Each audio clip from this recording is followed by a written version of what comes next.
Bom, pessoal, o artigo 1523 do Código Civil, ele fala sobre as causas suspensivas, que são aquelas situações em que o casamento não deve ocorrer, apesar de não gerar nulidade, ou seja, o casamento ainda é válido, mas a lei recomenda que não seja realizado.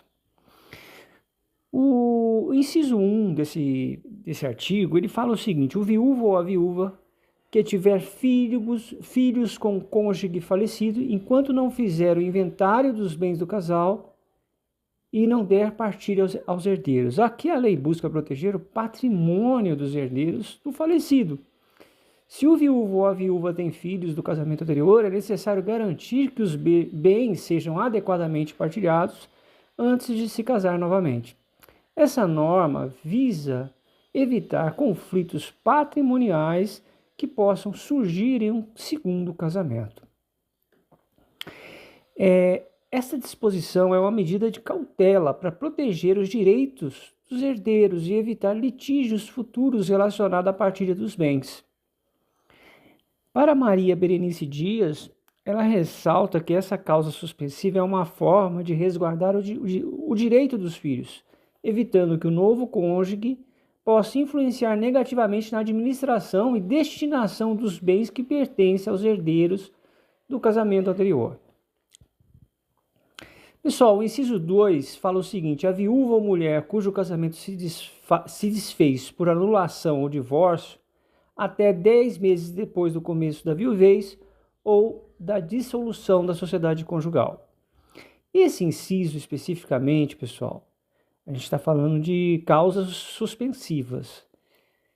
É o que não deve, não é o que não pode, que é causas impeditivas, tá? Esse inciso reflete uma preocupação histórica com a possibilidade de gravidez.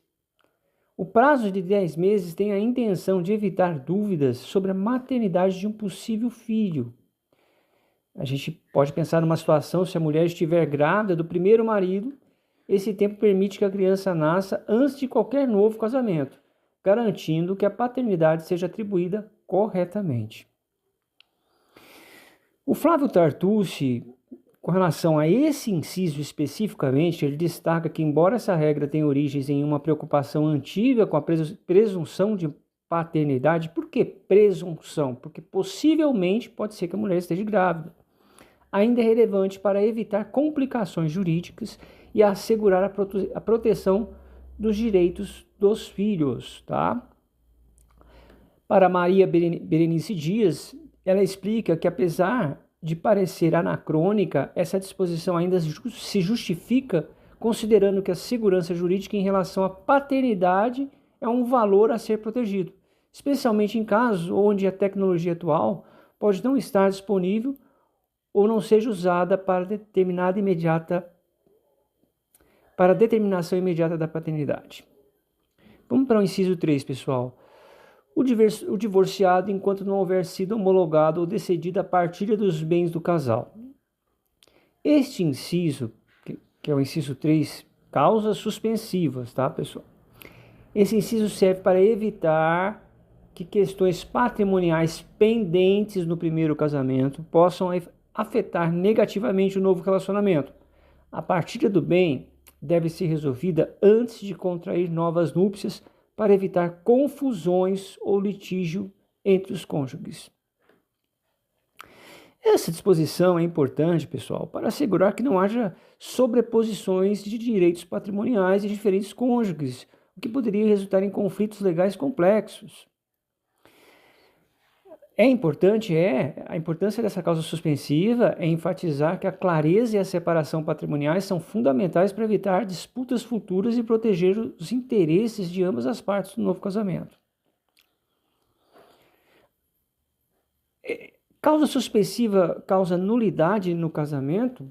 Não, não causa. Mas a pessoa vai ter que ser obrigatoriamente casada em regime de separação de bens. Ela não vai poder escolher o regime se tiver uma dessas causas que eu estou citando aqui, que está nesse artigo em questão, artigo 1523.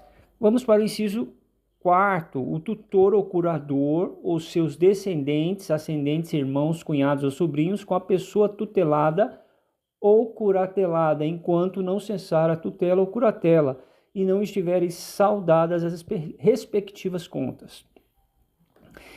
Este inciso, pessoal, impede o casamento entre tutores e curadores e as pessoas sob responsabilidade até que a tutela ou curatela seja formalmente encerrada e todas as contas sejam prestadas. Essa regra evita possíveis abusos de poder e protege a pessoa tutelada ou curatelada.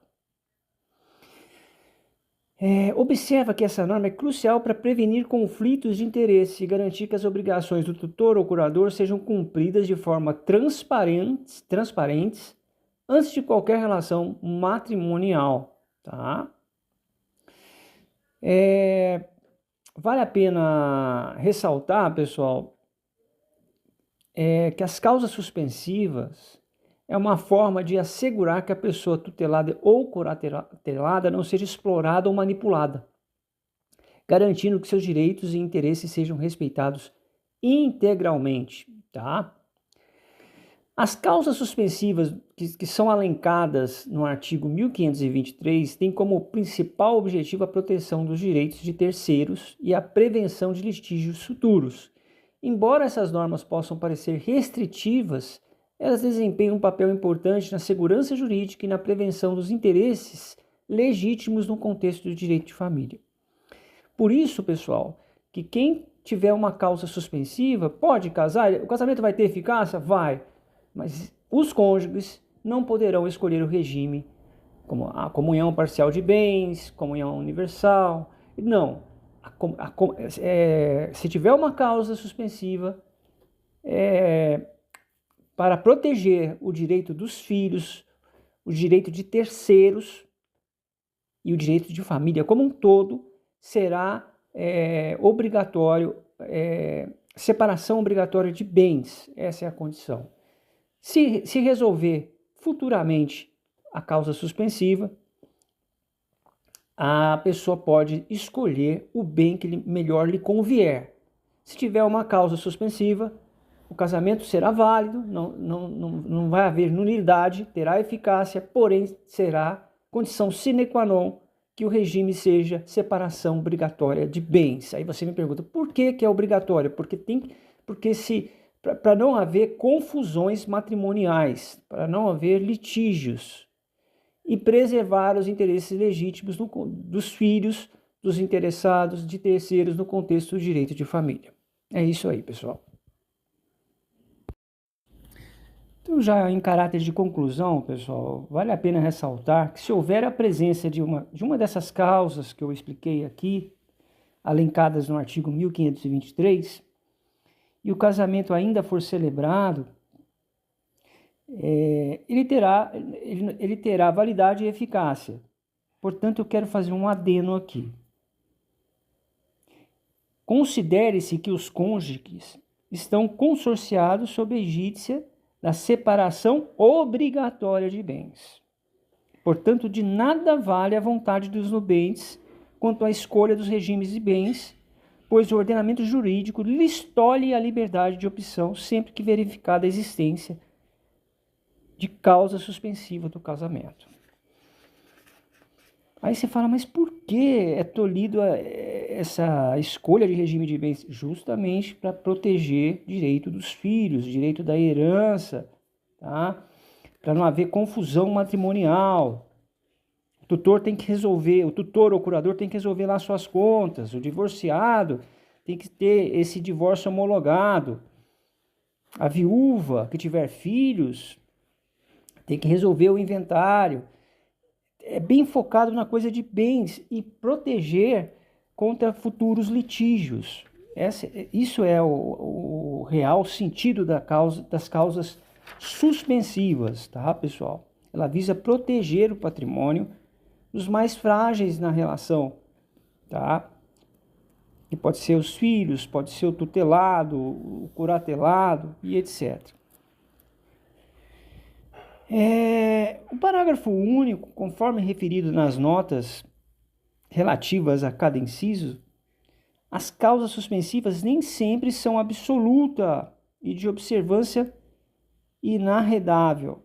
Frequentemente, as peculiaridades fáticas dos casos concretos, nesta notória a ausência de praticidade e de interesse na aplicação de seus conteúdos abstratamente previstos. Portanto, superado por aspectos reais presentes no contexto. Em situações dessa natureza, faculta-se aos nubentes solicitar ao juiz a dispensa das exigências dos incisos 1, 3 e 4 do artigo em exame. Necessário, para tanto, que o interessado prove a inexistência de prejuízo para o herdeiro ou para a pessoa tutelada ou curatelada, isso porque as causas suspensivas têm como objetivo evitar prejuízos.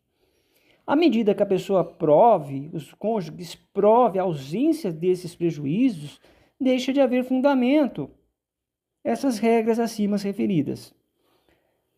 Acolhida a pretensão pela autoridade judiciária, ficará liberada a celebração do casamento, contanto que atendidas demais imposições legais. Então é isso, pessoal.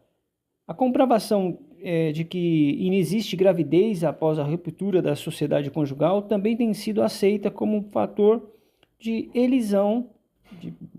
Elisão significa de tirar a causa suspensiva do casamento, pois isso demonstrará claramente que o ex-marido não será pai da criança que no futuro nascer daquela mulher. Em nenhuma das hipóteses elencadas acima haverá ameaça ou consumação de prejuízo patrimonial.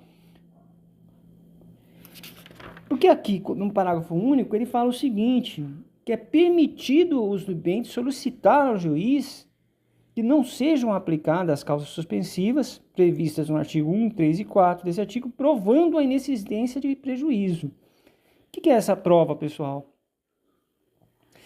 Você pega lá o inciso 1, o viúvo e a viúva que tiver filhos do cônjuge falecido enquanto não fizeram inventário. Vamos supor que esse viúvo não tinha nada, era extremamente pobre.